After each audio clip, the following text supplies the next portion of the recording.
everybody, and how are we all doing today on this rather sunny, fine Sunday evening? It certainly feels like summer, well, end of spring anyway, is certainly here. Weather is warming up. Let's hope it stays. Let's hope there's no more rain. Now, today we're going to be talking about excuse me. Today we're going to be talking about what do you grow in your pots, in raised beds, and why. And I want to find out a few tips and tricks along the way. We'll get into that in just a moment. First of all, let's see if anybody is actually here. Over on Instagram, Jenny is over there. Hello, I'm here, but can't comment. Lots of potting on tomatoes, etc. Thank you for being here. And Tatty's Allotment is also over there on Instagram. She's joined in too. Lovely to see you. Please feel free to add a comment. Unfortunately, I can't bring them up on Instagram in the same way that we can do on YouTube and Facebook. Over on YouTube, Ballycillian says, good evening, everyone. It's been a lovely day. Indeed, it has. Adrian is there saying hello to everyone. Good evening to you. Turbo Stream is there saying good evening, Veg Podcasters. Good evening to you. Hargrave Gas is there. Evening, everyone. Hope you've had a great week. We've had a ridiculous hot weather today, but got lots done. It has been hot today, hasn't it? Very, very hot. Stuart Jackson, evening, Richard and the Veg Army. How are you doing to Ballycillian? Indeed, Ballycillian, how are you doing? Kate says, good evening, Veg Army, on this fine sunny day. Ballycillian says she's getting stronger every day. Thank you. Mr. Digwell Greenfingers, hi all. If it gets any warmer, I may have to switch to my summer duvet. I switched to the summer duvet in the middle of winter, to be honest. But that's me. I don't like being hot. Anna Jones says, good evening, gardeners. Good evening to you. We have got Anna Jones. Really enjoyed everyone's Malvern videos. Well done, Layla. Indeed, yeah. Well done to everybody. And I really enjoyed the Malvern videos. Wish I'd gone. Wish I'd gone. Chelsea tomorrow as well. Wish I was going. I'll tell you about that in a minute. Stuart Jackson, hope you've all been on your plots this weekend. I have done loads over the last 3 days. Nigel is there. Good evening. Still enjoying the raise on the allotment. Fantastic. Lucky you indeed. Allotted Chef says, evening all. Good evening to you. Rebecca is there saying, good evening. Hope you're all well. Lovely to see you, Rebecca. And Chillyfield says, evening all. What a lovely weekend. Fantastic, fantastic. So let's get into this chat. Oh, Andrew Norris has just came in with evening one and all. Good evening to you. What a lovely weekday. What a lovely day. I popped out to Westdean earlier this morning for a couple of hours, walking the dog, had a look around the veg gardens, wall gardens. Absolutely lovely. We've done gardening here at home as well. I didn't get down the allotment this weekend, unfortunately, which is slightly worrying because I've just suddenly thought about the greenhouse. I might have to go down there and water everything when I finish this show. But nonetheless, it has been a really, really good few days with the weather. Now, what we're talking about tonight is what do you grow in pots and why, and share your tips. And we've extended that to include raised garden beds as well. Now, I'll start off with myself. I do tend to grow in raised garden beds. I just prefer how it works or how simple it is for me to keep everything organized. I'm almost structured. I like it to have spaces. I like walkways in between, and that's why I like raised beds. Pots, I do grow lots of plants in pots. I was, I should say, trying to move away from growing certain plants or more plants in pots. I wanted to get them in the ground because I feel when they're growing in the ground, they're going to look after themselves much better. There's going to be more moisture, more feed content. When plants are in pots, they rely on us to provide an awful lot more. But then we've started building the front garden where we're having everything in pots. Reason we have everything in in pots out the front garden is so that we can move them easier. Like in the winter, we need to move them so they get more sun. We also need to move them if we need to fit more vehicles on the drive and things like that. So pots, raised beds all have certain advantages and disadvantages. Which ones do you prefer? Amanda has joined. She says, evening all. Welcome along, Amanda. Lovely to see you. Anything going on? Nothing changed over on Instagram, but we'll keep a close eye nonetheless. So I'm going to throw this question out to you. Do you prefer growing in pots, raised beds, or do you prefer growing in the ground? We've got quite a few thoughts on all of these subjects that I want to go through tonight as well. So, why do I grow? I've already said that out in the front garden. Why do I grow things in pots? Because they can be easily moved around, but they do rely on me for watering. They do rely on me for making sure there's plenty of food added and feed added, and that they get better growth. What I like to do during the winter, I try and scrape away the top, I don't know, 5 centimeters of soil off the top of all our compost, all our pots, and then replenish that with fresh compost. I like to add a mulch as well. There's a particular mulch that I use, and I haven't seen him for a while actually, but I need to buy a bag. Um, it's uses like these straw pellets that you put on top. You add water, and the straw expands and grows and covers the top, which I quite like. Again, I'm all for mulching a lot. So just seeing a few comments coming in. Richard Golden says, hello. Oh, Richard, I've just done Talking Heads podcast from May the 4th, and your name popped up. Have you listened to this app? Yes, I did hear it. That was just after Gardener's World Spring Fair. They basically, I saw Lucy trying to fill up water cans. I ran over and said, "Did you want a hand?" And I gave her a hand. So I got a special mention just for carrying a couple of watering cans. Andrew Norris says, I grow pretty much everything in the field, but strawberries are easier to manage in a trough. A trough is a type of pot, I guess you could say. I would definitely say a trough is a type of pot. Why do you grow everything in a field but strawberries in a trough? Strawberries in a trough, Andrew. What is it about strawberries that you grow them in a trough? Digrat says no need to pots, containers, etc. to grow low on nutrients. Osmocote plugs last 6 months. I'm not sure what Osmocote plugs are. Can you let me know? Turbo Stream says, I don't grow in raised beds. I tried it the first couple of years, but didn't see any benefit on the allotment. I fail most years in pots at home, but have planted a few peas by the back door at home. Why do you think you fail? And what is it that you didn't like about raised beds either, as well? Why did you, or what caused them to fail? Just find that an interesting question. Anna Jones says, some of the crops I grow in pots are blueberries for the ericaceous soil. That is an example of something that I think has to grow in a pot. And blueberries do need ericaceous soil, which is a bit more acidic, if I remember correctly. Is it acidic or alkaline? Acidic, I'm sure. And if you get it in the ground, it's difficult to get the correct acidity for blueberries. So put them in pots. You can always sink the pots in the ground if you needed to, but with ericaceous soil, it's just much easier to maintain that level of acidity. Lemon balm and mint as they invasive, which is a good thing to grow in a pot as well. Completely agree with that. And bush beans, it's easier to keep the slugs off. So quite a good reason for growing in pots there, I've got to say. Kate says the raised bed is much easier with my fibromyalgia pain, and I'm doing herbs and terracotta pots as it looks nice, easy to handle, and good for the porch area that has no soil at the front. Now, this is a good thing about raised beds that I was hoping to come to is that I do grow in raised beds. I'm not talking about the raised beds that are waist height. I've got 3 down on the allotment of that sort of height. But my raised beds are just purely because I am on a clay soil that holds onto water for a very long time. They're real tough clay soil. So I'm building the soil up in the raised beds. I'm a big fan of using lots of compost, lots of organic matter, but I'd sooner make sure it's in the areas in these raised beds where they are likely to be of a benefit. If we just turned our entire garden, the entire lawn over to being filling with compost and stuff, there's going to be areas where the compost isn't needed. Is sort of my lookout on it. Checking over on the Instagram, the Scruffy Allotment has joined. Welcome along. Please do feel free to join in the conversation. Digwell says, Osmocote make plugs of fertilizer shaped like cells on an agrarian trainer. 6 months slow release. I use them in hanging baskets, etc.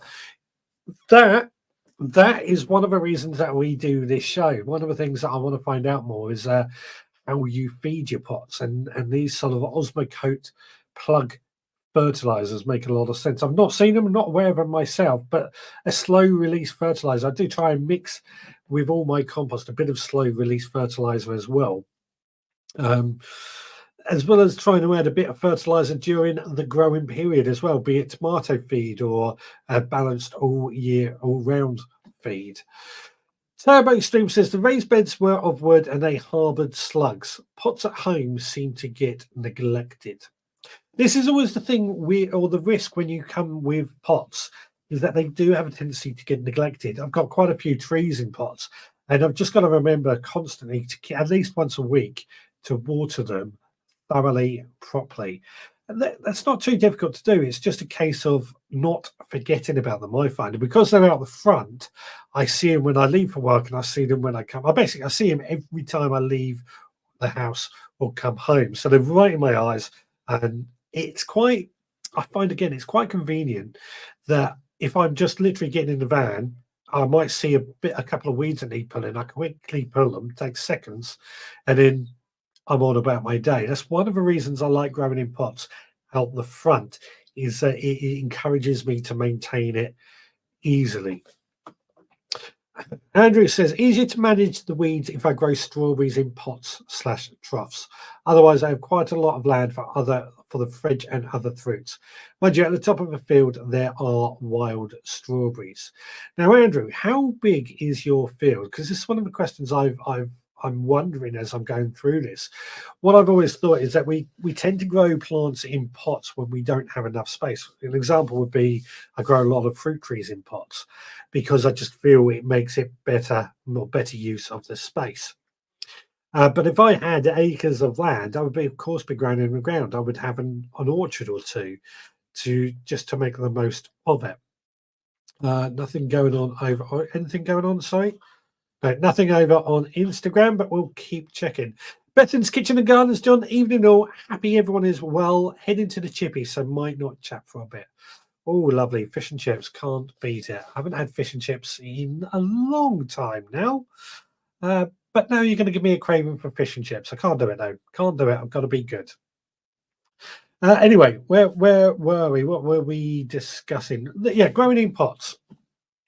So growing fruit, a lot of the things I grow are fruit trees and fruit bushes in pots. Fruit bushes, I mean, I think when it comes to growing in pots, you need as big a pot as you can possibly manage. Fruit bushes tend to grow pretty well in most pots I've found. This is our red currants, black currants, white currants, gooseberries. We've got some tayberries in pots.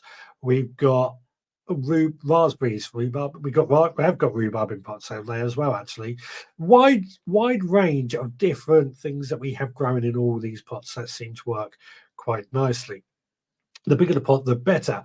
But when it comes to the fruit trees, obviously you're not going to be able to go to a garden centre, buy any old fruit tree and stick it in a pot. You've got to get the right rootstock. The rootstock we touched upon last week. Rootstock is very important because that dictates the size of the pot or the size of a tree. And if it's a big tree, it's not going to be very well in a small pot.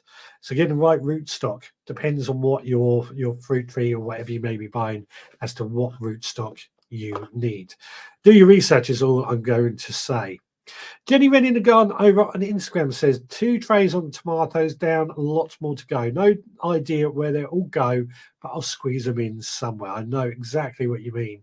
We've got a lot of tomatoes, all of which are doing really, really well, actually. We've got tomatoes in the greenhouse, tomatoes in the ground, tomatoes in pots as well. Anna Jones says, I always grow my tomatoes in pots so that I can use the shelter from the house to keep the rain off. It usually works. I've never had much blight on them. That comes back to something I was saying earlier about the fact that we can move our trees or bushes around much easier if they are growing in pots. And my peach tree is another great example of that. My peach tree is a dwarfing peach tree. It's been growing in a pot for 10 years. But every winter, around about November, I move it into my greenhouse, and then about mid-March, I came out a bit early this year, but then I move it outside. And the reason I do it between those sort of times is because it stops the leaves getting wet and therefore stops the tree catching peach leaf cull. The Victorians, they used to stick this sort of glass. They used to have the peaches growing up against walls, but they used to stick glass in above the peach trees to keep the rain off and stop peach leaf cull. Whereas I found that I basically did a similar thing. I just grew it in a pot every winter that goes in my greenhouse, and then in late spring it comes back out. Since doing it, we've never had. We get the odd one or two leaves infected, but on a whole, most of them we don't get. Before that, when we've had peach trees in the past, they've just been dead in next to no time because of peach leaf cull. So we're avoiding that at all costs. Andrew Norris says, including the orchard, we have around 6,000 square metres of land. A large part is my wildflower meadow, saves me cutting the grass regularly. What's 6,000 square metres in terms of acreage? I'm trying to visualise it, but you know, that's a sounds like a fantastic spot of land. I guess my garden's 250 square metres. It's 1, 2, 3, 4. 6 times 4 is 12, 24 times the size of my garden, which would make it about 2 acres roughly, I'm guessing. Stuart Jackson says, my potatoes are in pots. My veg plot is raised bed and we harvested lettuce today. I use a veggie pot. Veggie pot is a type of raised bed, so that kind of makes sense. Now, excuse me. Now, potatoes, that's a good point there. Potatoes, I always used to grow my potatoes in pots. And the reason I did this is I always felt when we grow potatoes in the ground, we always get leftover volunteers. So I used to grow in pots, especially when I had very little land. Since I've grown up, got more land, I now do grow them in the ground, but we do get the volunteer potatoes come up every now and then. I've been removing quite a few this week. Volunteers, if you don't know, that's when little potatoes are left in the ground and they start to regrow the following year. So yeah, that's again, that's a good reason to grow in pots. The downside with is it costs a lot in compost unless you're able to make plenty of your own compost, which is very, very challenging. The Scruffy allotment, do you have a recommendation for a peach tree cultivar? I'm trying to think what mine is called. It's something like white snow, but it produces a white peach, which I find to be, it's quite tasty, quite delicious, quite juicy, but because it's white, it just looks a different color, which adds a different element. I think it's something like a white snow or something like that it's called. But other than that, off the top of my head, I can't think of any other cultivars. The trouble with peaches, most of us will probably only buy one tree, maybe two if you've got enough ground. Best thing to do, pop to your local garden centre and ask them what they recommend as well. Muddy Boots says, I grow purple sprouting broccoli in large tubs. I'll just throw that out there. Anybody else got any recommendations for a peach tree cultivar as well? Muddy Boots says, I grow purple sprouting broccoli in large tubs because it crops later. It's easier to move a pot that for the ground to be occupied when you need it for other crops. Yeah, again, that makes perfect sense. Purple sprouting broccoli, I say from seed to harvest, you're looking at almost a year. So it does take, same as Brussels sprouts, really. They do take up the ground for a long, long time. And purple sprouting broccoli can be quite large plants as well. So moving it around, that does make a lot of sense. Again, you just got to remember to consistently water it and feed it as required. Cillian says, I find that cherries don't like their roots sitting in damp compost, so I always grow mine in pots to control the watering. Great example. Chilies and peppers, you're completely right. They don't like sitting in damp compost.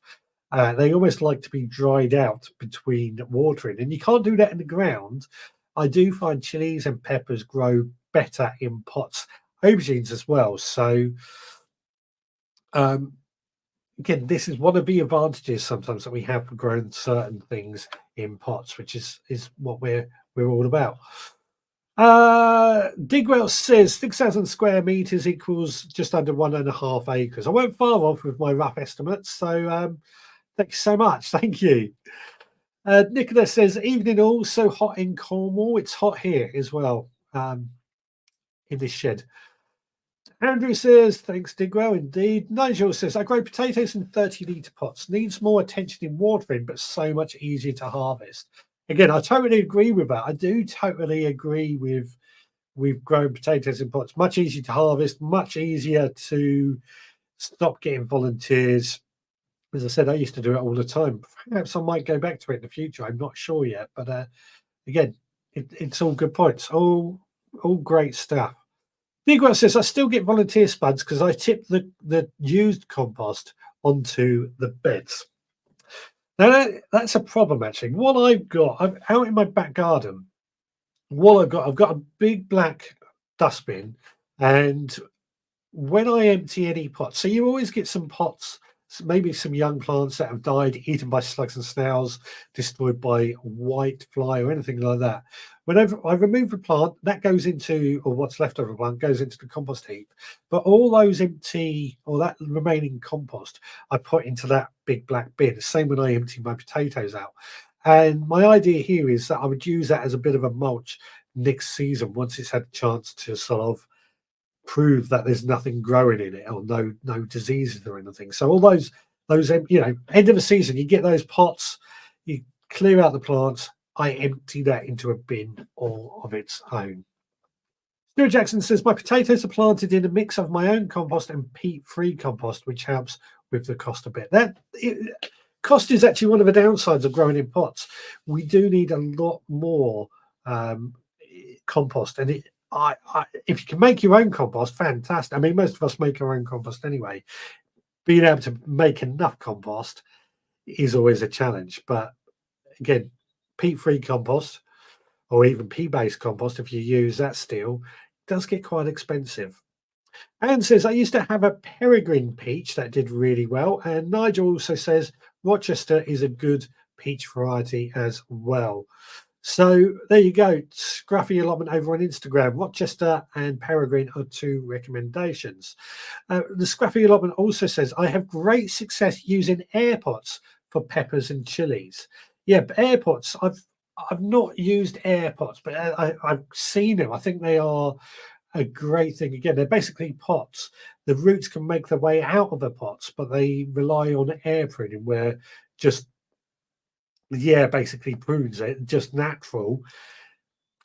They work quite well. I've not tested them myself. That's something I should look into at some point, actually.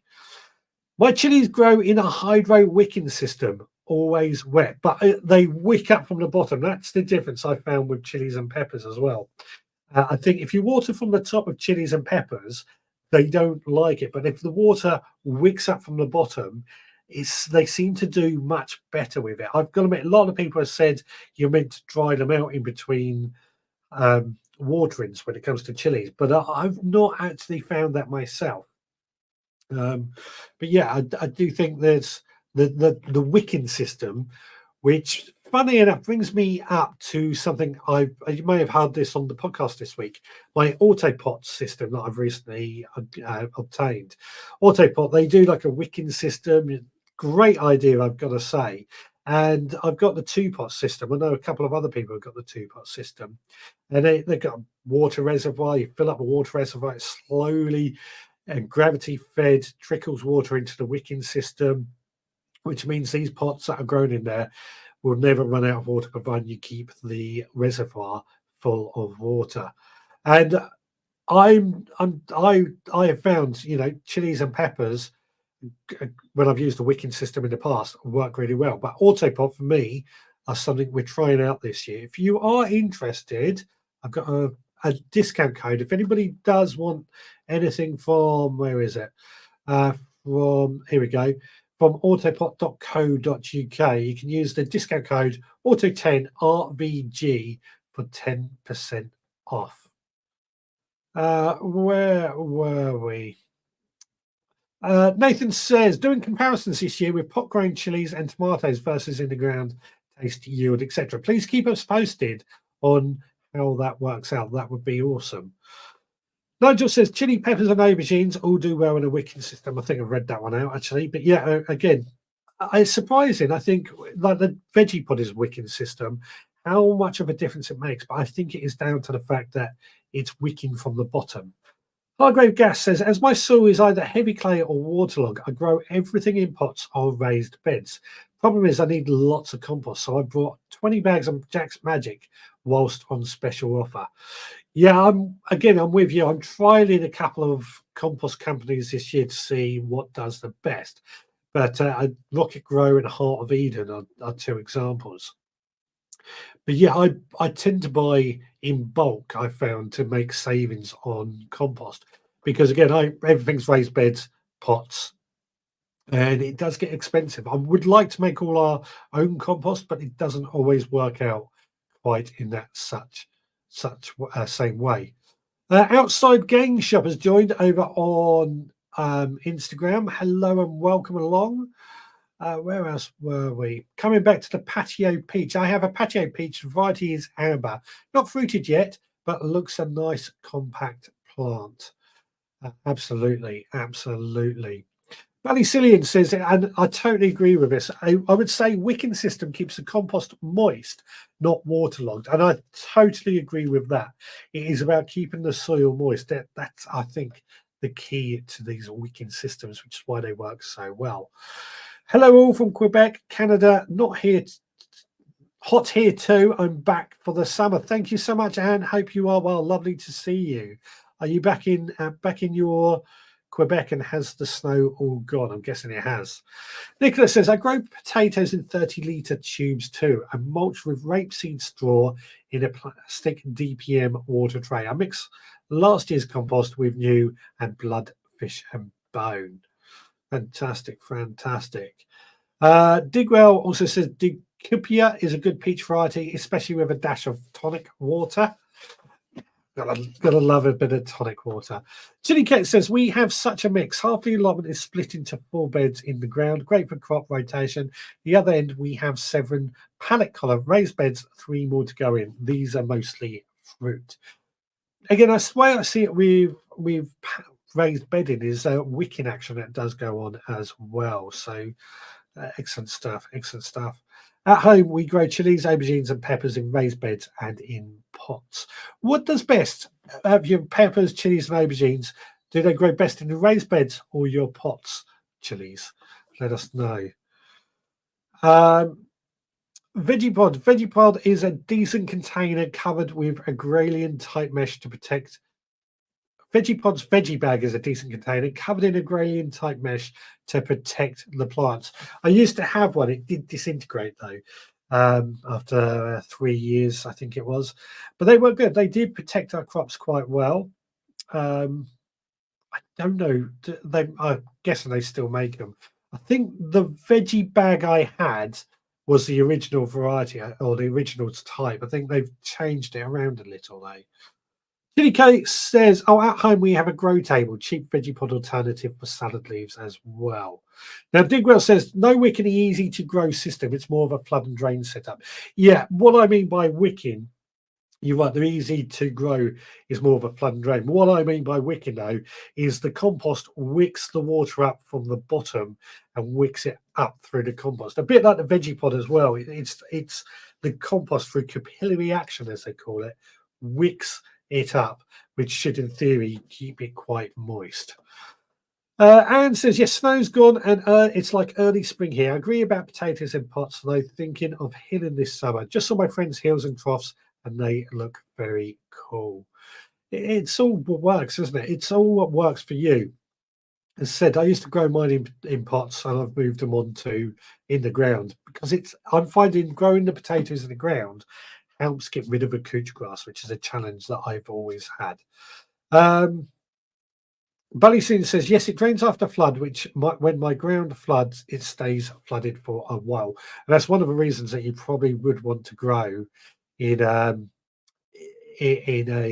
raised bed. Over on Instagram, Val Pilwell has joined. That's my mother. What's she doing? She doesn't do social media. How dare she? Nigel says, Autopot is a flood and drain with an agrivalve. The quad grow system is wicked. Now, that kind of brings me up, actually.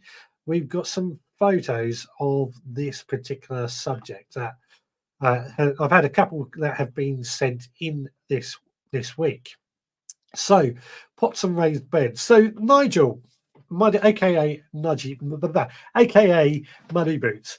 This is a photo he sent me of a system that he's set up. I think he put it on Instagram as well, actually. In his greenhouse, he's got the auto pot. This is the 4-pot system down one side.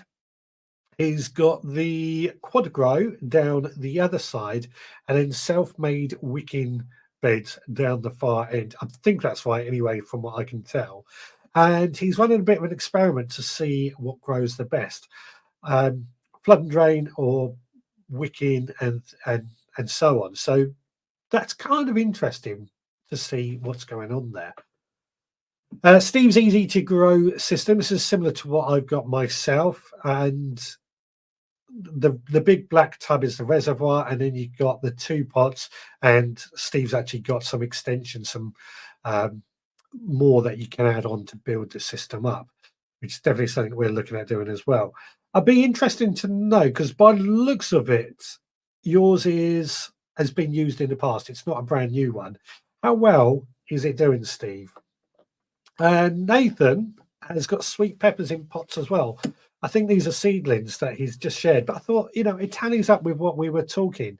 These peppers, sweet peppers, look very, very healthy. You can see they're in a tray of water. The water is going to wick up through that compost and should hopefully grow quite well. So they're just some examples that have been sent in of growing in pots, which I think looks quite good, looks quite cool, and it's good to see all these different systems. Nicholas says, my new grow containers will have an area at the bottom and French drainage pipe with capillary mat going up through the compost. So you're making your own capillary matting, your own watering system to try and keep your soil hydrated at all times. It's not easy, isn't it? Again, when it comes to my large pots out the front, trying to think of a way to try and get them all hydrated does quite make a difference. Nigel says, my original auto pots are about 6 years old and still working fine. 6 years old. I've got a few questions on the auto pots, actually. Auto pots in disguise. Sorry, you won't hear me sing ever again. I just suddenly thought of that as we're talking. But auto pots, 6 years old, still working fine. That's pretty good growing. Digler says, easy to grow, doing well. 4th year now with chilies upgraded to the bigger aqua valves. Fantastic. So they've lasted for a very long time, which is quite encouraging, I think.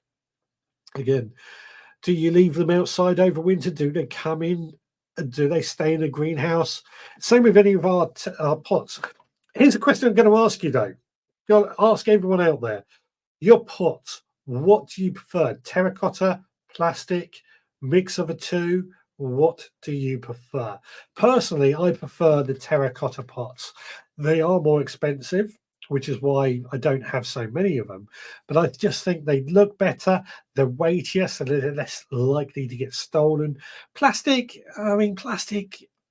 is a bit of a dirty word in gardening these days. I think the trouble with plastic is not the actual material itself, it's the way it's disposed of. But after a while, pretty much all plastic will deteriorate, get sun UV damaged and crack and break. And that's something. Terracotta, of course, can break quite easy. Once it's broken, it is broken. Not much you can do. Digwell says his aquapot, easy to grow, auto pots are always outdoors. That's good. That's very encouraging to hear, so they can tolerate the cold weather. Nigel says he prefers hard plastic pots for him. I take it when you mean the hard plastic, the thicker ones that are designed to last a little bit longer. The thin ones are rubbish, aren't they? Allotted Chef Nathan says, love a bit of terracotta. That's another vote for terracotta pots, which lines up with me as well. As I said, I do have lots of plastic pots because, well, pretty much easy to get hold of. I would love terracotta more, but they are expensive. Aaron says, can only afford plastic, but yes, terracotta look great. I have had felt pots for years from Amazon, and they really last. In fact, That does remind me, I've got these ones. These are fabric pots. They're actually a company called Root Pouch. They gave me a few of these. These are, they feel like felt, but I believe they're actually recycled plastic that they've used for these, which always worries me when, because they say you can pop these in the ground. This is probably why this one's not been planted up yet. They say you can pop these in the ground and it will break down, but then that's going to leave little bits of plastic. But I quite like these. I've got to say, they are very, very strong and fairly thick. But yeah, felt, felt for you. Anna Jones says terracotta for me, but they do dry out quickly though. Yeah, I agree with that. Buddy Steven says good quality square plastic pots, easy cleaned and no waste of space. Fantastic, fantastic. I agree with you about square plastic pots as well, especially with our young plants. That's all I would pretty much use. Bethan says, I've brought an autopot system this year too, as well as their new tray system, which will self-water grow bags. Hope they do the job. Funny enough, the new tray system is something I'm looking at getting myself, basically for in my greenhouse or for starting off young plants. So you can put seed trays in them, and that's something I'm looking at as well. Stuart Jackson says, if I could afford it, I would use terracotta, but I use both. Agreed.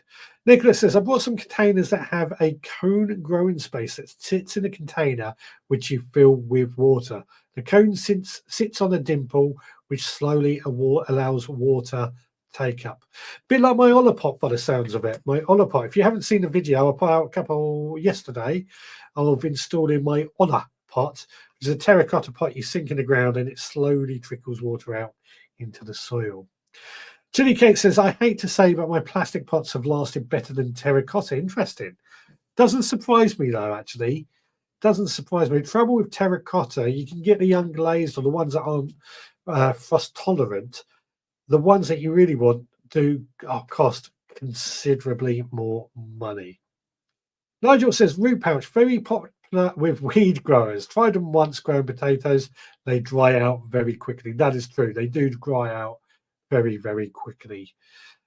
They're interesting though, aren't they? They are very interesting. I was just a bit unsure personally. Again, the plastic, leaving plastic in the ground is something that I'm not keen on. Cloth bags are very watering intensive. Indeed. This is one of the risks that we have.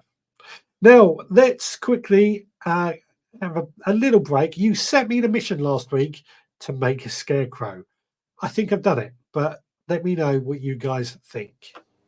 Okay, this week's mission is to build a scarecrow. So, already started. All I've done, I've got 2 pieces of wood to make like a cross like so, and then I've hammered and staked this into the ground. There is a bit of movement. We're at home, so it may not stay here. It may end up going down to the allotment, but we'll see how it goes. But a bit of movement, but I think it's okay. Now, what I've done, I've put a pair of trousers. I've actually fed this horizontal bit of wood through a hole in the trousers. And what we're going to do, we're going to lift the trousers up. I've kind of made these bit of strings to act as like a pair of braces to hold, if we can get it over this way, that is, to hold the, there we go, to hold the trousers up like so. Now really, we could stuff these trousers with straw and stuff, but I've been having a lot of trouble with slugs and snails, so I'm not stuffing them. Next I need is a top, and my plan was to use an old shirt, but I've realised I don't actually have any old shirts, so I'm going to have to do this with a t-shirt. Again, we'll just stick this over. Now if we can get this over there, I would be very, very happy as well. But I don't quite think it's going to go. Oh, we might be lucky. We feed it through.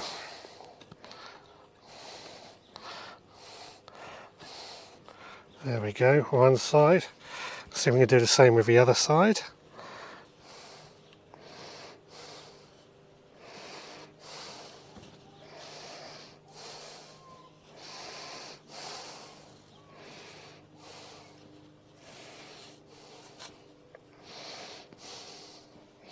and try and get this over the trousers as well. Again, we could stuff this with straw or newspaper or something, I guess. Just saying I'm not trying to do. I could also put a pair of gloves on the hands, pair of boots on the bottom. All we really need is something for the heads, and all I'm using is an old bucket I'm just going to place over like that. Now I want a bit of movement in it. When the wind blows, I want it to sort of rattle a bit, so it might scare off any birds. There we go. Scarecrow is made. Pretty simple, pretty effective, I think it'll be. What do you think? There we go. Was that mission completed? Did we make a scarecrow as the mission stated last week?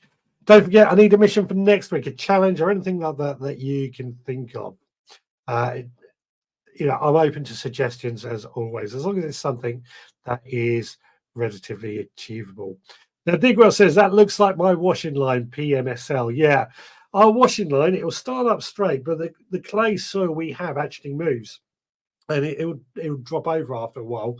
I've got to move it into another position soon, where it's going to be properly cemented into the ground, and we're going to have a lot of cement to try and stop it from happening.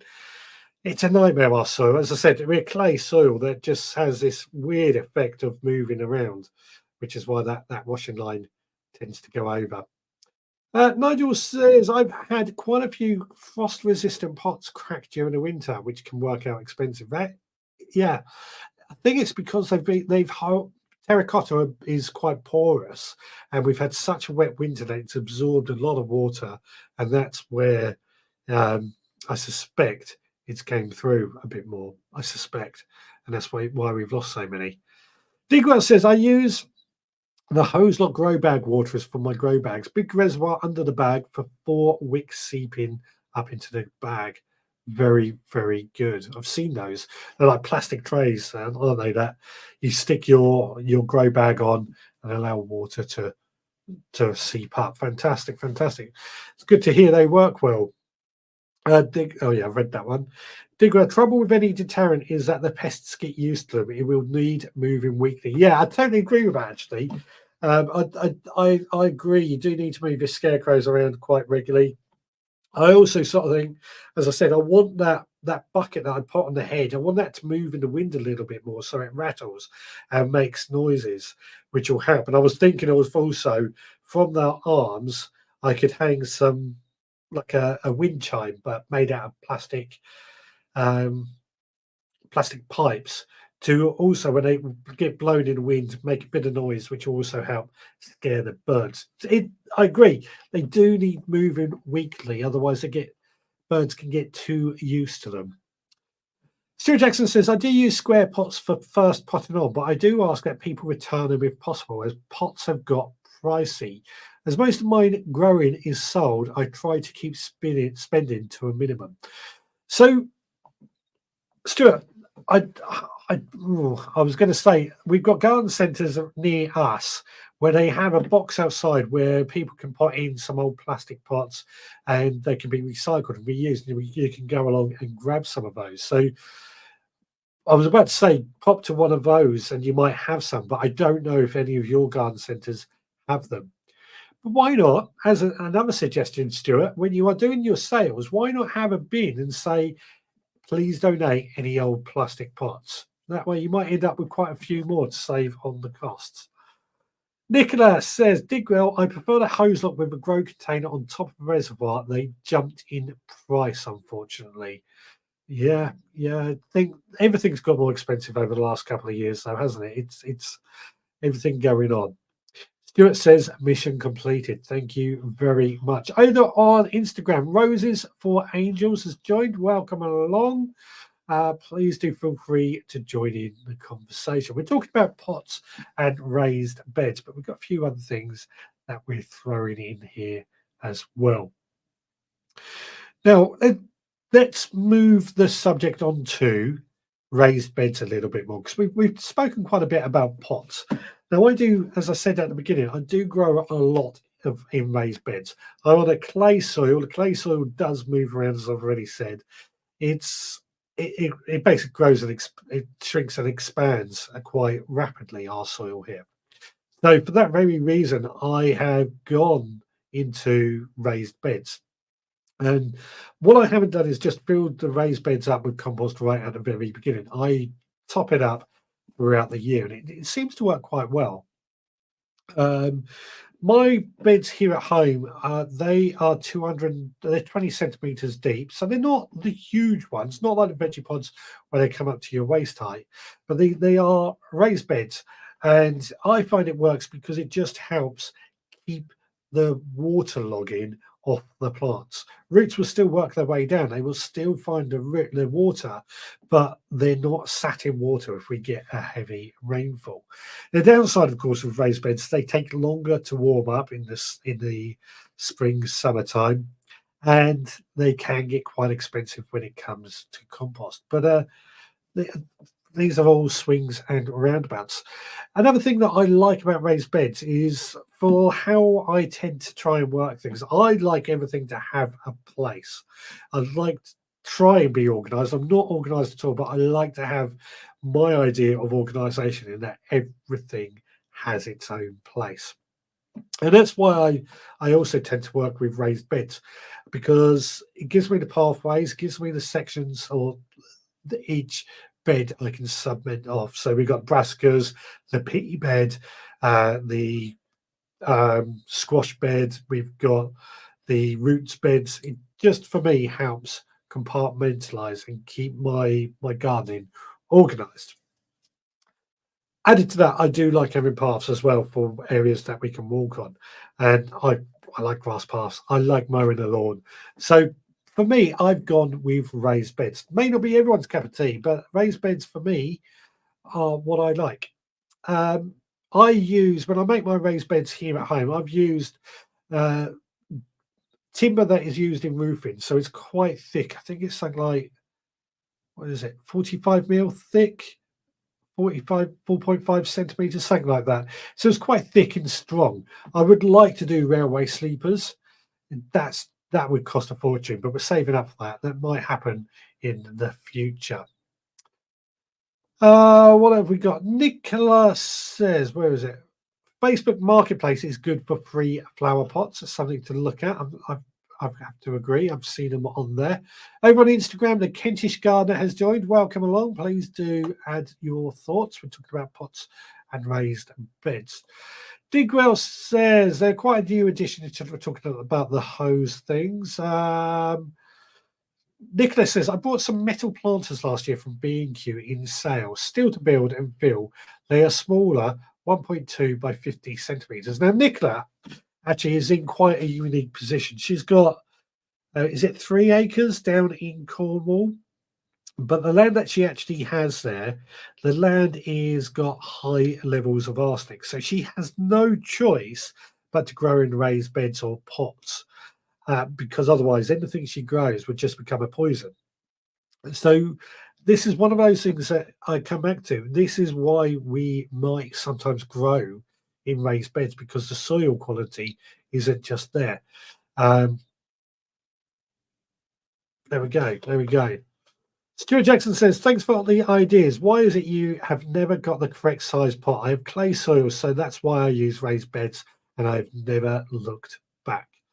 Again, another one with the clay soil. I think if you added plenty of compost, eventually that clay soil will get better. But then you've got to remember to keep adding organic matter, and that will that will get the clay soil working much better for us. It takes a long time though. Nigel says, apart from the usual benefits, I made my raised beds all the same size. Great when building structures covers, as they are quickly interchangeable. And Nigel, I saw that and I kind of used that same tip. I wouldn't say all my beds are the same size. Down on the allotment, the larger beds are all the same size, partly because of what you said, but partly because that's kind of what I do. But we do have some smaller beds as well, but they are also all the same size. These smaller beds are basically where I can squeeze them in, where I can fit them in, just to make more use of the space that I have. Added to that, at home, we've got 3 different sizes of beds. Again, these are more to do with how they are looked, but the 4 big ones, all the same size. The 8 medium ones, all the same size. And then the 3 smaller ones, they are all the same size as well. But they are different reasons for the different sizes. But again, it tallies up with what you're saying. Keep building them the same size means that if you build your covers or a fruit cage, you can quickly interchange them and fit them on all your other beds as well. It makes a lot of sense. Engineering brain going on there for many people. Nicola, 3.5 acres it was. 3.5 acres. Fantastic, fantastic. Jenny is saying, oh, Jenny and the Kentish Gardener are saying hello to each other over on Instagram. Right, let's have a look. I've got another load of photos. Over halfway through, and I haven't even got into a lot of the photos that you guys have sent in yet today. But we do have your harvests. We've had a few photos. This is a chance when you harvest some food that you send a photo to us, and we'll feature it each week as well. This is a feature that you had just chosen on. So Bethan, she's harvested this lot from her garden. There's strawberries, carrots, is it spring onions, radishes, chard, asparagus. Looks fantastic and very, very tasty indeed. Plenty of plenty of food going on there. Digwell's harvested these silver skin onions, aka pickling onions. These are meant to be the best onions for pickling.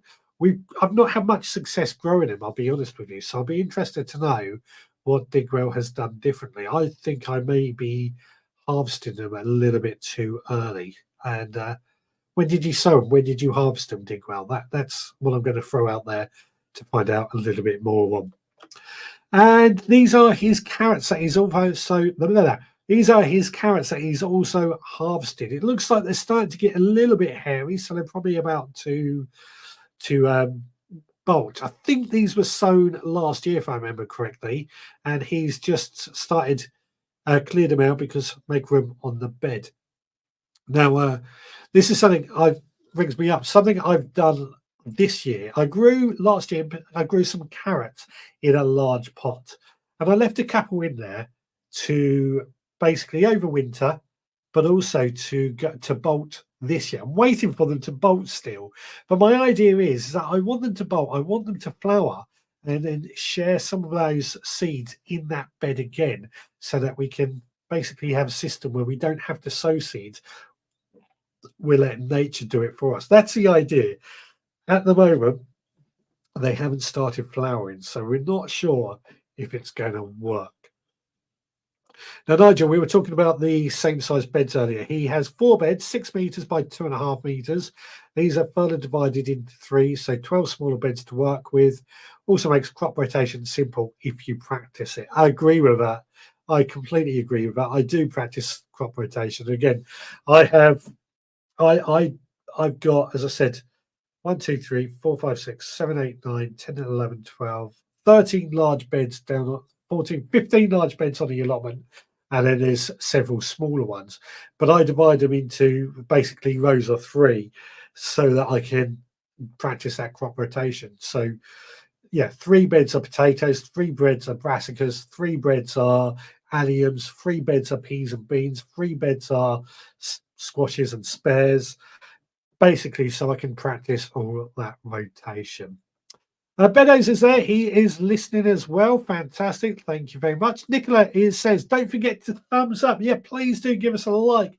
Please do give us a follow, a subscribe, click the notifications so that you know when we go live. I was doing an interview earlier, and I was chatting to the person. The person I was talking to put the thumbs up like that. All of a sudden, these emojis started popping up on the screen. Completely threw me. Apparently, it's something on Macs that when you put your thumbs up, you get emojis on the screen.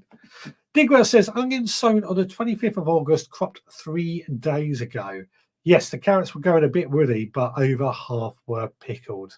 Fantastic. So 25th of August, cropped 3 days ago. They looked like a good size for onions, so for pickled onions anyway. I might have to try that this year as well.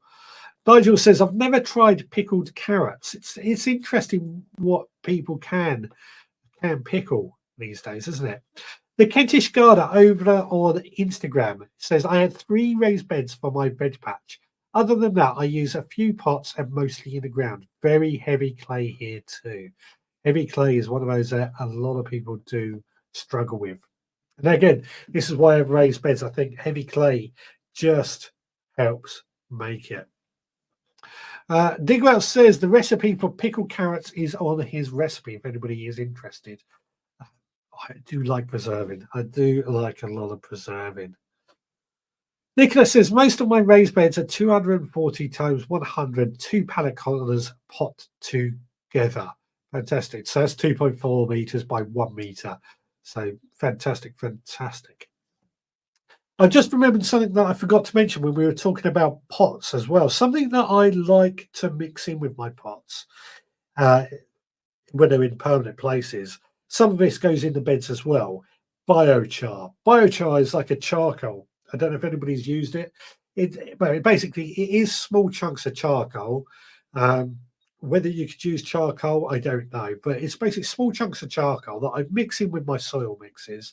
And what it does is it acts like a sponge. So it creates like a, you've got to pot the water, you've got to charge the charcoal first, thinking about it, but it creates like a sponge. It soaks up more water, which slowly seeps out into the pots as well, and it holds on to nutrients again, which seep out into the pots too. Biochar for me is a really good thing to use if you can get hold of it. Highly working it. Digwell says the onions were only salad onion size. One's for pickling, going in soon. Fantastic. I've always struggled with our pickling onions, silver skin and stuff. I think when I've read the instructions, I feel they tell you to sow them far too late. But that might change. We will do that again. Digwell also used biochar. I think it's fantastic stuff. I forgot to mention it. It really is good stuff. And Nicholas says, I used biochar, got 8 tubs free a couple of years ago. Yeah, I mean, I brought a bag of it a couple of years ago at Spring Fair, and I mixed it in, and I could see the results straight away. I've run out of it, funnily enough. I've got to get some more of it. I just need to go and find somebody that actually produces it, because I like going to the producer for biochar and find out where it comes from. The person that I used, their biochar, basically they would get trees that are being cut down. What's the elm that was suffering from elm disease, dieback? They would get those trees and they would turn that into biochar, which I thought, well, they're cutting the trees down, but it's good to feel like something is being reused and turning it into good produce. Moneyboot says, I always pickle my shallots. Indeed, yeah, pickled shallots are absolutely fantastic. Pickled anything, pickled onions, pickled shallots, and so on. Digwell says, bought it, make your own if you are allowed fires. A friend makes mine for me. We're not allowed fires on our allotment, and I think it'll be a bit too smoky to do here at home. But yeah, if we could, I would make it as well. Perhaps when I get my small holding or my bigger garden, my orchard, that might be something we do as well. Make our own. Does your friend have a charcoal making business or something, or is it just saying he does for a hobby, Digwell? Pickled cackleberries are lovely. What are cackleberries? I've never heard of those.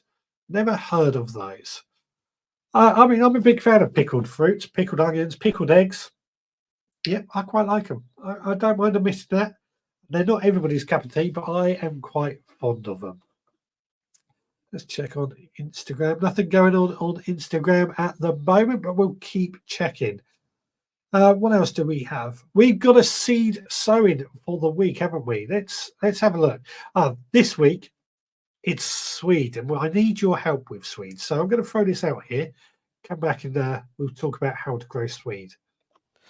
Okay, this week we are sowing Swede in a sow along. The variety I've chosen is Best of All, and these are the seeds, tiny little seeds. Normally at that sort of size I would broadcast sow them.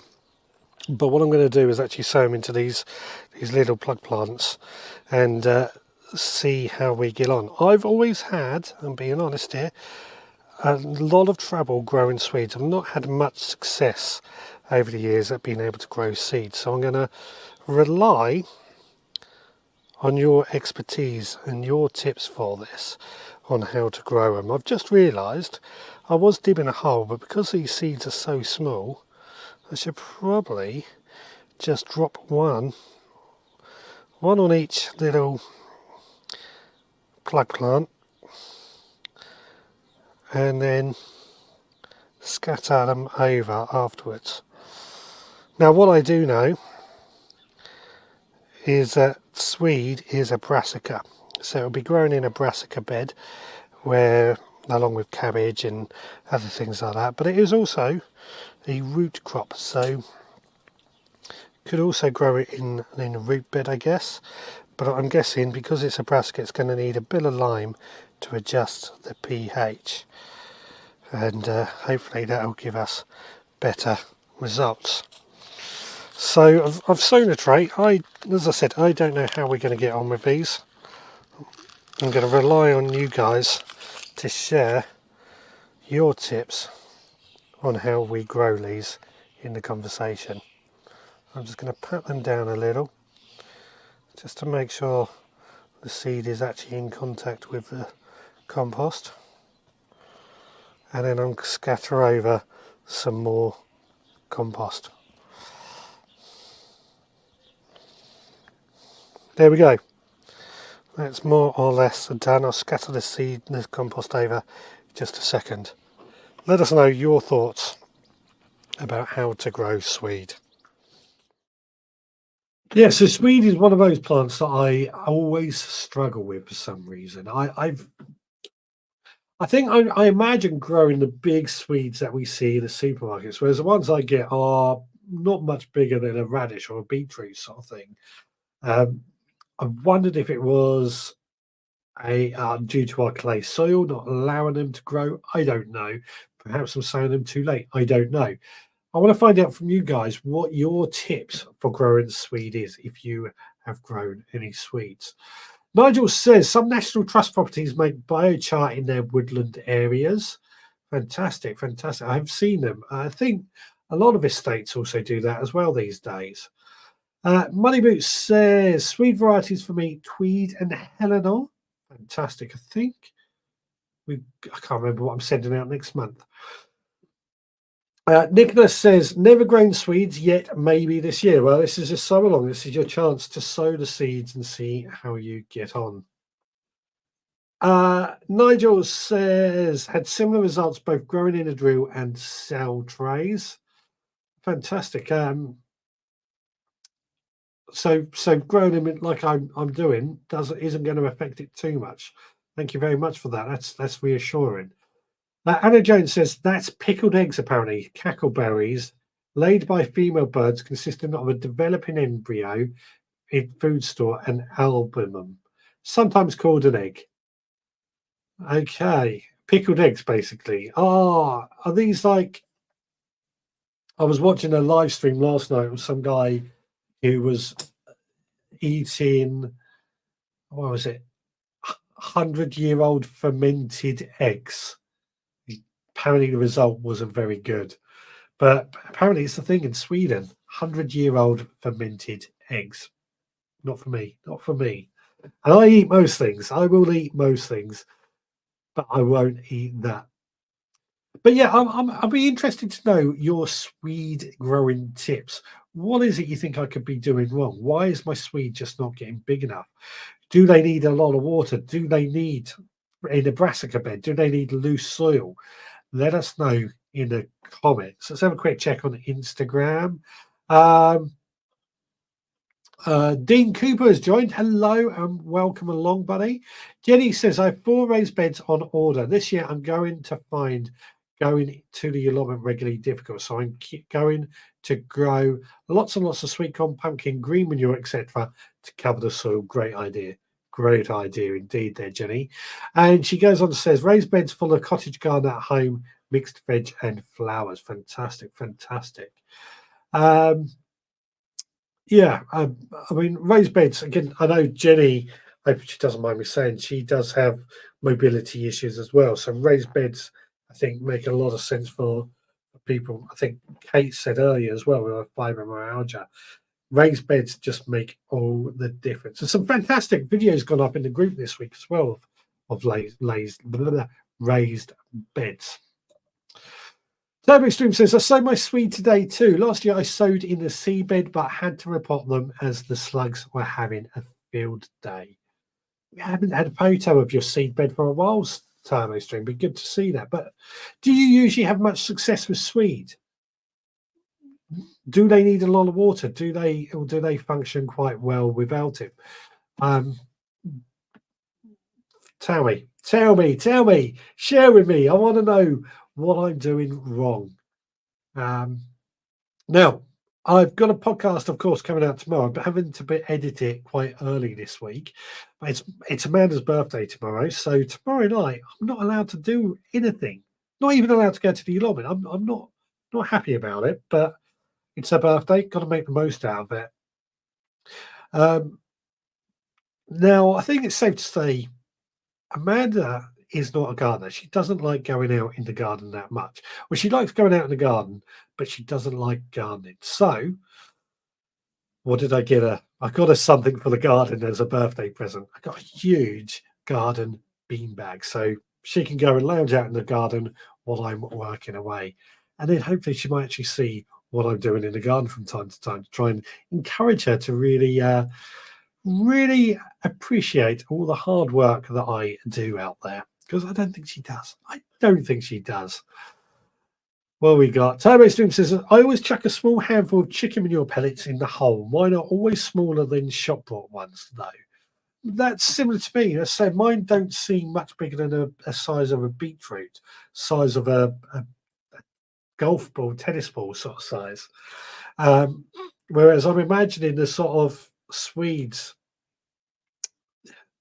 Wurzel Cummage, he had a Swede head, didn't he? I'm imagining them sort of that size. Benno says, happy birthday, Amanda. And Roxy will get the beanbag. I'm sure she will. But she'll have to behave. Roxy's got enough of her own beds. What else have we got?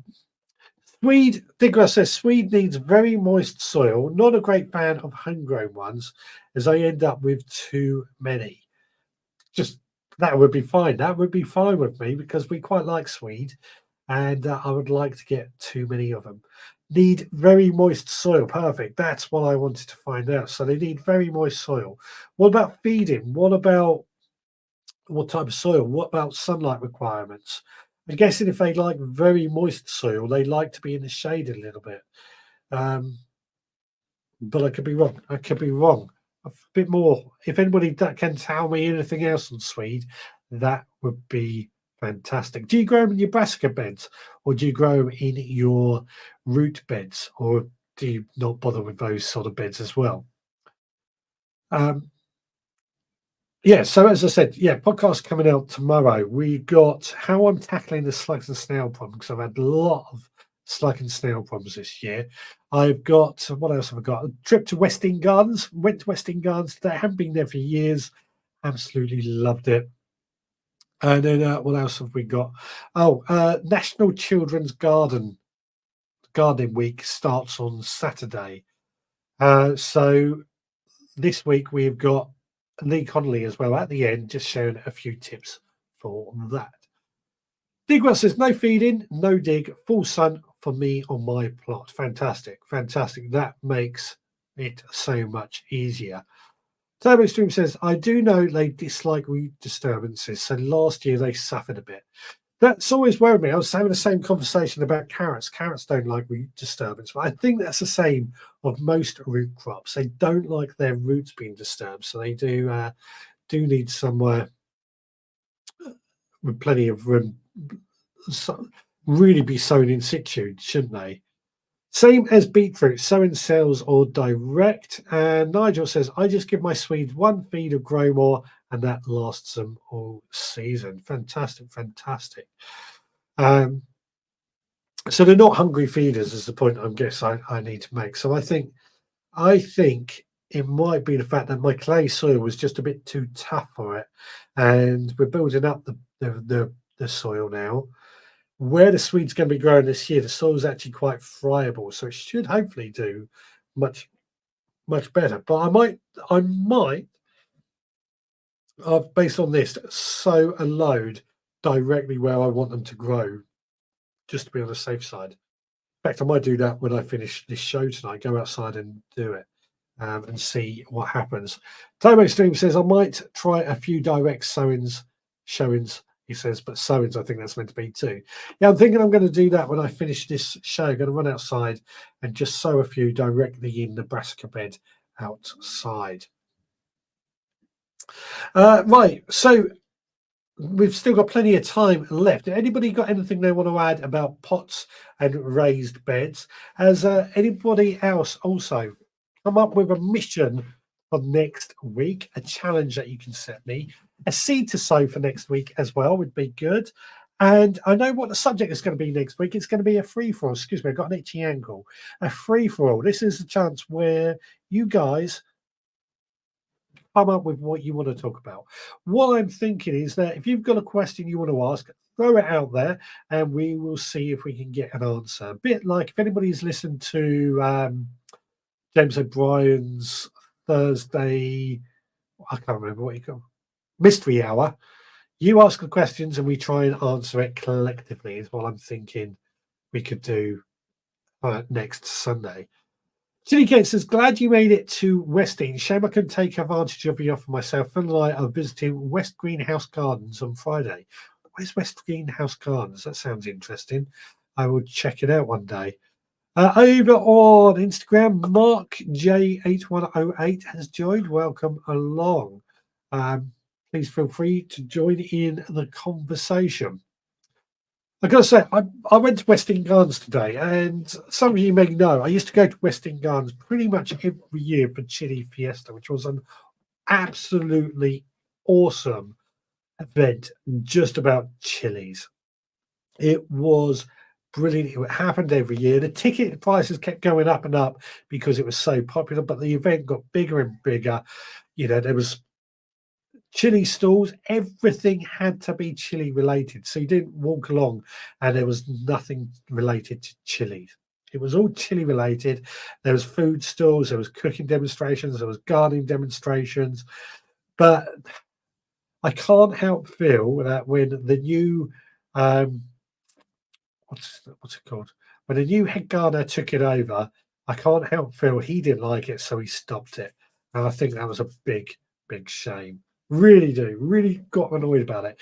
But I visited Westing Gardens today, and I feel that the veg garden wasn't quite as good as I seem to remember. It is very early, but I got the impression there was much more flowers going into the edible garden. So that was what we thought. Right. Turbo Stream says, I'm off to bed soon as the show ends. I have an airport run at 2:15 a.m. I don't even get the pleasure of a holiday either. Well, I hope they bring you something back as a thank you. Perhaps a nice, I don't know where they've gone. They've gone to the Caribbean, a nice bottle of rum. Nicholas says, nice to see new faces in the group. Indeed, it's always nice to see new faces and always happy. Please feel free to chat and conversate. None of us bite. We're all quite friendly. Nigel says, how about sowing some flower seeds for a change? Could do. I mean, it's not what I really grow, but if you want me to grow some flower seeds, make a suggestion. It's in West Green. And Chillicothe, West Green, near Hook, Northamptonshire. Near Hook. That's what I need. Near Hook. I know where that is. I don't know where West Green is. It's like, does anybody know where Pulborough is? I know there will be two people actually, but if I said, where's Pulborough, who can tell me without looking it up? Turbo Stream says, good idea, Nigel. Perhaps an edible flower. Edible flower. That's a good idea. Anna Jones says, challenge, make a small square foot garden with some spare veg plots. Square foot garden. That could work. That could work. If anybody has any ideas on that, that could work. Better, this week's challenge is to bring some Hollands pudding out here. What's Hollands pudding? I'm not familiar with that. But Nigel says nasturtiums. I can do nasturtiums. I need to grow some nasturtiums actually. So yeah, we'll do nasturtiums. Nasturtiums. That's a good one, I've got to say. I'm driving to Essex at 2 a.m. Driving to Sussex at 2 a.m. I feel for you there. Feel for you. Turbo Stream says grease, so a lump of lard probably. Grease. What was it? Firewater, I think it was called. Or I can't remember. It have been so long since I've been to Greece Islands. Challenge for next week: different ways to sort slugs in your garden. Listen to the podcast tomorrow. Is all I'm going to say. Nicola, companion flowers. Well, that tallies up with a nasturtium. Digwell says, my wife went to the Caribbean, Jamaica. No, she went of her free will.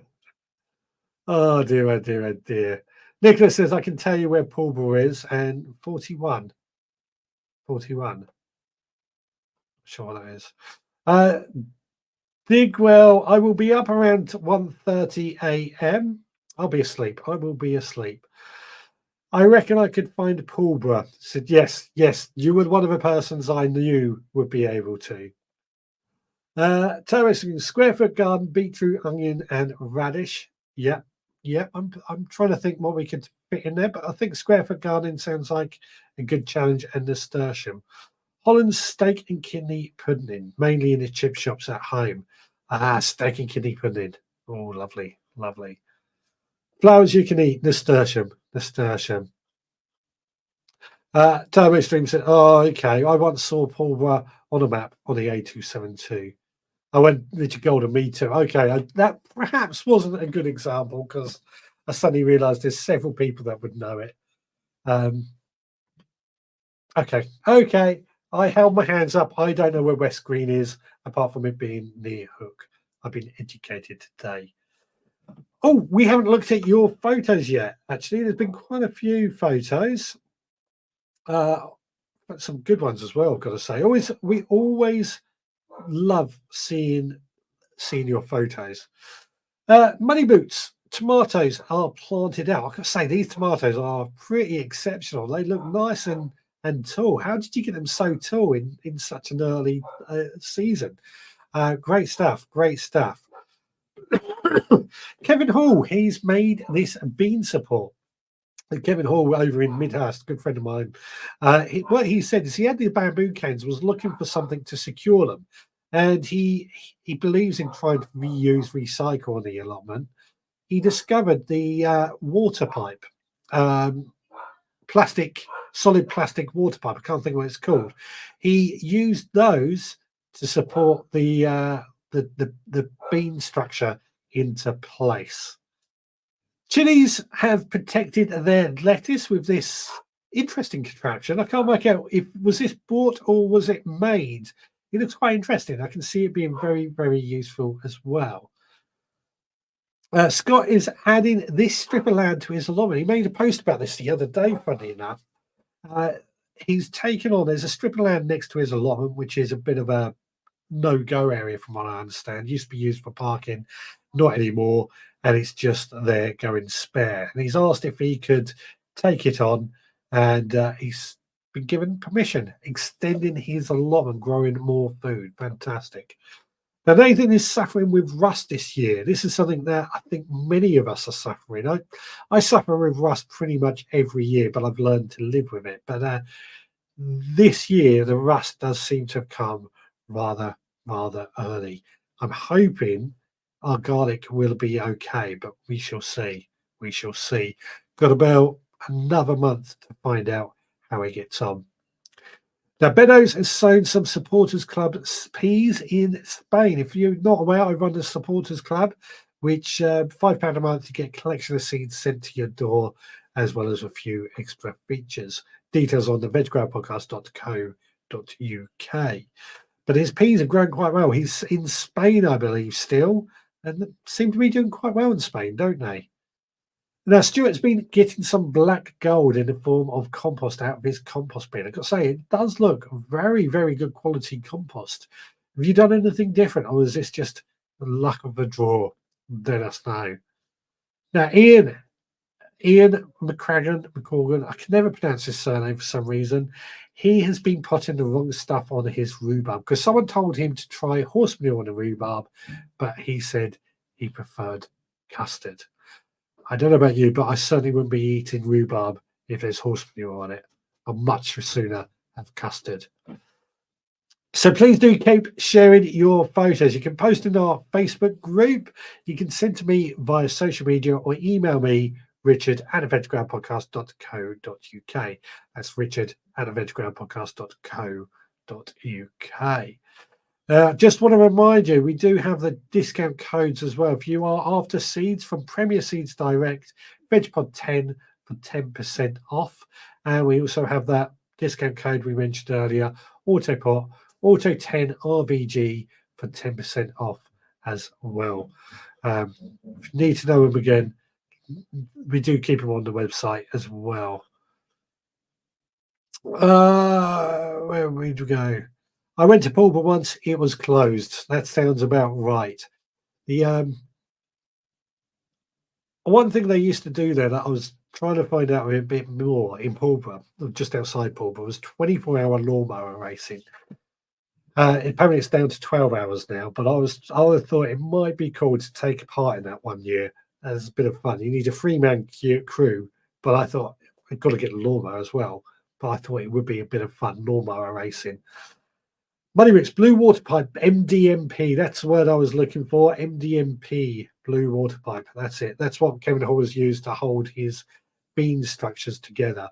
I must go and see him soon. GDK, it was a B&Q clearance item. Also has a plastic cover that I figured could be used as a cold frame.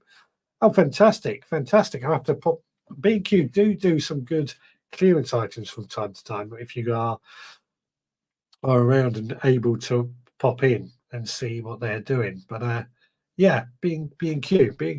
I'll have a look for those and see whether they can be used for anything else. Toby Stream says, Horsemark, Richard. Horsemark. Yeah, on your rhubarb. I won't recommend putting it on your rhubarb. Custard makes it taste so much better. But if you do want to grow good rhubarb, then a good layer of horse manure in the winter does actually do a lot of good for your rhubarb. I've got to say, rhubarb this year came in very, very early. We've been growing quite a bit of rhubarb and harvesting lots of rhubarb, all of which is very, very welcome. We're just trying to find ways of using up rhubarb is always a challenge. We say this every year because we get so much. I will be at some point digging out my rhubarb that I have here at home, but putting in new rhubarb in other places. But the rhubarb here at home, we're going to be digging up and putting it in and getting rid of, because I want to make, because it's just in front of my greenhouse, I want to put a cold frame there. You know, the wedge-shaped cold frames you sometimes see at stately homes. I want to put one of those in front of my greenhouse in order to try and harden off plants, look after our plants much better. Nigel says to Taibo Stream, Calais Horsemark in a Black Country. Black Country humour going on there, I think it's called. I always get it wrong. I've checked here for a while. Skinny Gingana did join over on Instagram. Jenny Wren says 100% flower seeds. Viola can go in salad, borage, etc. All edible. Calendula as well. I've got marigolds already grown, but that's something else. How about a flower mix for different uses? Yeah. I mean, definitely going to do some nasturtiums because I need to do nasturtium anyway because they're good. Stu Jackson says, it's been turned every couple of months. It's taken 2 years and I have a good mix, learning every day. Thanks to a good podcast I listened to last year. What podcast was that? That told you to turn it every couple of months? Because it's the more you turn it, the better you can get it as well. Incorporate some of that oxygen into the mix. Have we done everything? I think we have. I think we have. We've done all the photos. We've done all the videos. Wow. And we've still got a couple of minutes left to go as we wrap this up. Excuse me.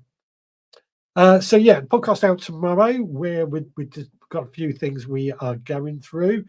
Hope to get a couple of videos out again this week as well. I'm running a bit behind. Trying to I put videos out on YouTube and Facebook.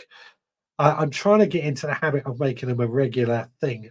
I sometimes find that the videos can be a little bit um, lacking in the story some weeks, and then that's often when I don't put them out.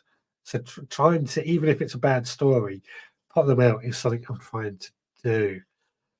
Turbo Stream says, have a good week, everyone, especially the night owls. That's all those people who are going to be up in the middle of the night while I am asleep. I think that seems to be going on tonight a lot, isn't it? A lot of you are going to various locations, airports, Sussex, and so on to collect people. I will be asleep, so please don't wake me up as you pass if you are passing. And what else was I going to say? Don't forget to like and give us a thumbs up, and follow and subscribe and click the notifications so that you know when we go live. Next Sunday at 6, we're going to be talking about, it's going to be a free-for-all, a gardening version of Mystery Hour. You ask the questions and we all try to answer them together. Then we're also going to be sowing nasturtiums, and we're going to be creating a square foot garden. Benno says, so far it looks like we have an empty car when we come home, so I'm thinking of getting some big garden pots. Do it. Nicholas says, night all. Turbo Stream says, have a good week, everyone, especially. Oh, no, I've read that one, haven't I? Digwell says, free for all. I'll bring my boxing gloves. Yeah, sure. Nigel says, only upload a video if content may be of use. Don't upload anything just to keep the every Tuesday in sync. That's kind of what I thought as well with Nigel. That's kind of what I thought. If the story's not there, it's not worth it, is it? Is it? Oh, what's happened here? Why have we disconnected? What's gone on? Start cam. Oh, I don't know what happened there. I might have hit the button by accident. I don't know. Anyway, we are. Stuart says the podcast time to use a variety of stuff, brown, green, etc. Yep, I have to agree with that as well. Right, it is now 7:30. It is time that we pack up and get out of here. Hope you've enjoyed it today. I certainly have enjoyed chatting with you. I know the summer has made it a little bit quiet, but never mind. We will be back again next Sunday at 6. Nigel says Amanda has pulled the plug, and Chili Cake, we're thinking of joining from the allotment next week as it's bank holiday. Of course it is. Bank holiday next week. Tigwa says, I wish some common channels would read his content. Nigel Benny Nachos says, Beddoes, I think they were my sweet bee peppers in photos. Not Nathan's. No, they were definitely Nathan's. They had his name on them. See you all in 2 weeks. I'm away next week, so I will listen back. And Anna Jones says, bye, everyone. Great chat. Thanks so much, guys. You take care. I'll see you all again next Sunday at 6.